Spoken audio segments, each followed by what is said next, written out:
Qui était saint Albert le Grand? Au XIIIe siècle, un jeune noble allemand. Qui était saint Albert le Grand? Au IIIe siècle, un jeune noble allemand entra chez les dominicains.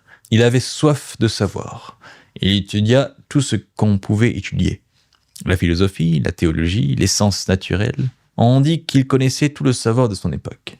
Il enseigna à Paris et à Cologne, formant des disciples qui devinrent eux-mêmes illustres, dont saint Thomas d'Aquin.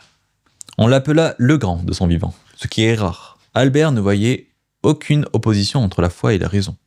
Il lisait Aristote qu'on venait de redécouvrir et montrait comment la philosophie païenne pouvait servir la vérité chrétienne. Il écrivait des traités sur les plantes, les animaux, les minéraux, avec une rigueur d'observation qui étonne encore. Pourtant, toute sa science restait au service de Dieu. Il fut évêque de Ratisbonne, mais démissionna pour retourner à l'enseignement. La prédication et l'étude lui manquaient trop. Dans ses vieux jours, sa mémoire l'abandonna peu à peu, comme si Dieu voulait lui montrer que même le plus grand savoir passe. Voilà qui était saint Albert. Un savant universel qui resta humble, un dominicain fidèle à sa vocation, un maître qui forma des saints. L'Église l'a déclaré docteur et patron des scientifiques.